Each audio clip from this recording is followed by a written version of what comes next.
Alright, so anyway, end of day one on working on the bike. So, I'm not a chicken. That's what I kept my chicken in.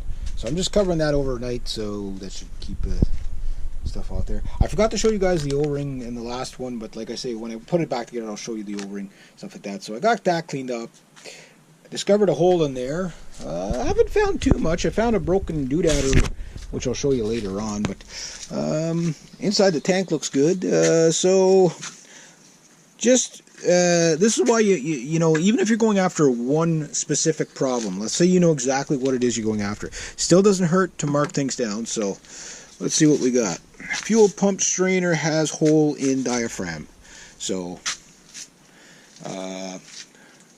this little guy here somehow developed a hole. How that happened, who knows, but it happened. Airbox drain hose missing. There's one on this side, but there's none on this side on the airbox. So I wrote that down. Intake, injector bar restraining strap part broken or missing. That's underneath there, so I'm not going to move it, but I'll show you that tomorrow. It's just a little piece of basically rubber hasp, whatever. The parts there, but the rubber thing that's supposed to hold it together is gone. So the IACV valve is cleaned, so I'm halfway done that job, but I'm going to have to take out the injectors tomorrow anyway. I think that's going to be a bigger job. It's just to give them a bit of a cleanup.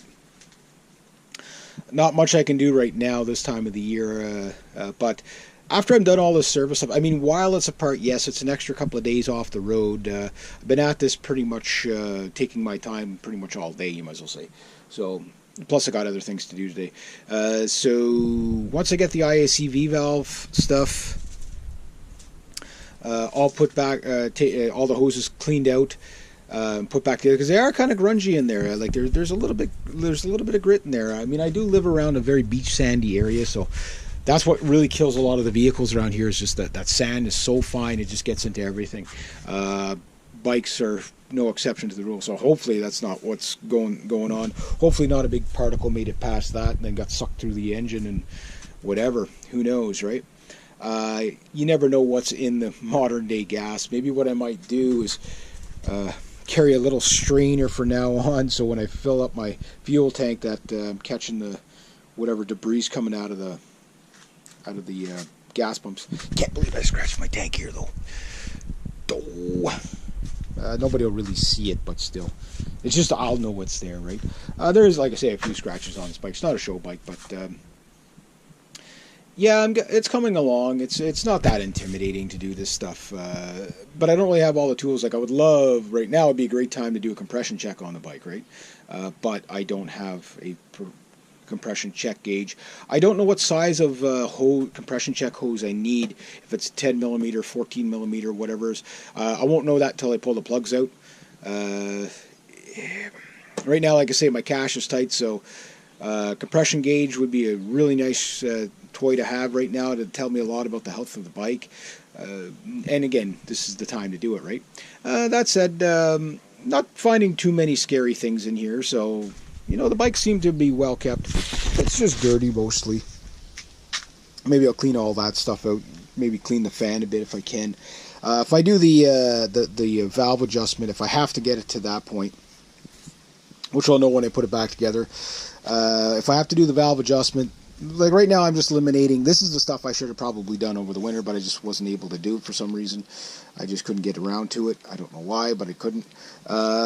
So I have to do it during my riding season. And the reason why I'm doing it is because of the funky idling problem that I'm getting. So hopefully it's not something bigger and more mechanical, but hopefully it's something as simple as just replacing the plugs. But while I have it open, eliminate all the other factors such as the IACV valve. So far so good. It doesn't look like any of those little boots are cracked, so I got them covered up as well, just so no more crud or dirt gets in there. Oops, should probably cover that up too. Any sort of hose or anything open there, covered up, fuel hoses, whatever, just because you never know what kind of dust is going to fall in. So covered up when you're not working on it. That's not the best cover, I know, but no one's coming in here later on and it'll be good for tonight. So that's day one anyway. So if you're going to be, if you are a TT600 owner, this is the guy you want to subscribe to, because I'm going to be showing you everything I'm doing to the bike. That way, if you have to do it, or maybe, I mean, I know a lot of people, no matter what motorcycle they own, they never think of cleaning this thing. You know what I mean? They never think of that little strainer there. Things like that catch up on you, right? So, yeah, hopefully everything will go well and it won't be a more major problem with the bike. But, you know, we'll see. I'll know on the next ride whether everything I did was semi in vain or not. It's not in vain because it does help the health of the bike, cleaning up stuff like that. But it, who knows what the problem is. But this does process of elimination, so that you know you've checked that. You know you checked this. You know, like I say, with that little hole, that could have been maybe some piece of rust from the gas station. Gas went through the engine and, you know, did something funky in there. You just don't know until you pull it apart. Maybe it's a clogged injector, you know, because of the fuel strainer. So there's ways I could test the injectors.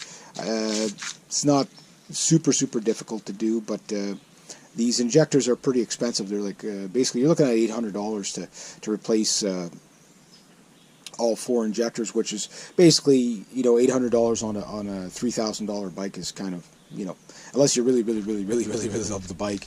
I do love the bike, you know, but you know, to put that kind of money into it, it's kind of one of those things. Either you go put so much money into it that you just can never recoup anything, or you just run it the way it is and then live with it until it dies. And I don't want to do that. I do want to keep this bike up and going, but again, I don't have the money to just just replace parts willy-nilly just for the fun of it. So everything I have to do has to be a calculated decision, which is cheaper in the long run anyway. And if it ain't broke, don't fix it. But doesn't mean you shouldn't maintain it. And I'm in the maintaining. Obviously, again, take off, disconnect your battery. I've taken it out because it's also too the battery. It's a good time, you know, halfway through the season. It doesn't hurt to take the battery out and just give it a, you know, charge up on the regular charger.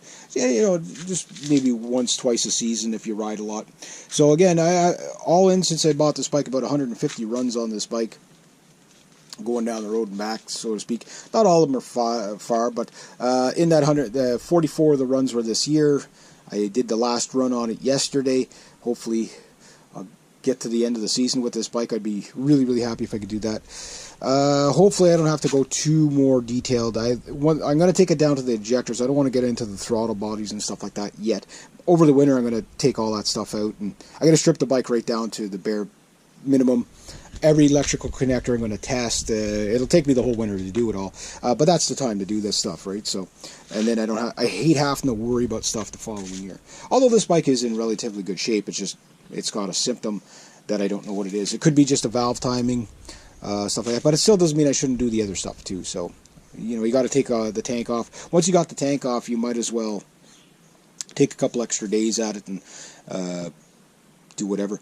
You're not going to do it all in one day. It's and you know, unless you rush through it, and even if you know what you're doing, you know, it's like, okay, well, you know, no rush, no worries is the best thing. Now, while I'm at it too, maybe I'll lube up the you know, the throttle cable and stuff like that. You know, just do all those little things.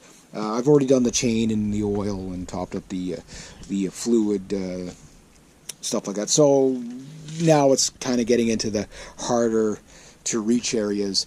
This is one thing that's different with the 4-banger versus the twin engines that I used to have, is the twin engines, like it's external like that, so you don't have to take all the stuff apart to get at it, where this is kind of like, well, it's a bit, not a huge pain to take off the fairings and stuff like that, but it is something you have to do.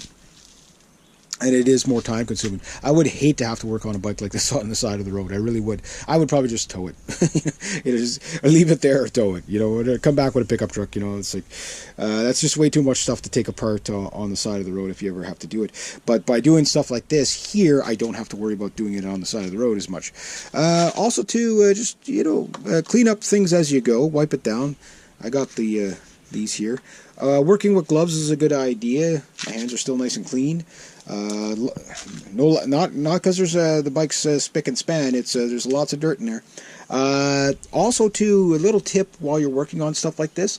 Yeah, it's good to cover things up while you're working on, so you don't get more dust in it. But even if you're wearing gloves, just keep a wipe rag for your gloves, because that grit that's on your gloves transfers to small parts and stuff like that. So just little tips like that. Now I'll be doing all kinds of stuff like that for you guys to see.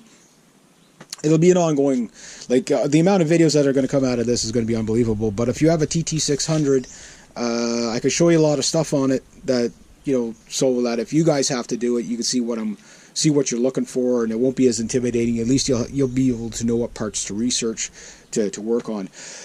But really, as complicated as these bikes look, they're really not. It's really not that complicated. The part that gets complicated is when you don't have the specs manual to know what to test things at or set things at. That's the only thing. So what I need to know, and if you guys have adjusted, if you could, because I don't have the $128 for the service manual right now, but if you could tell me what the cam chain is tensioned at, what the proper plate for the cam chain is, I would like to know that. So when I do the I think the valves are the spec is basically the clearance is like between 0.15 millimeters and 0.20 millimeters,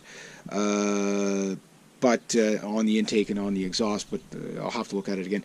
But if you can give me those like shop manual specs down below, it'll help a lot of guys out. I know Triumph wants to make money selling the manuals, but you know, you'd help a lot of guys out on their old bikes like me. So if you got any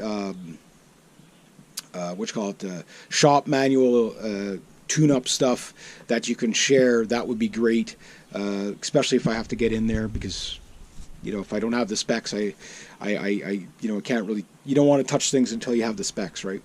Or at least you know what you're looking for. So that's what I'm going to leave it at for today. Tomorrow's a new day. I figure I'm estimating I'll probably be off the road max probably 4 days.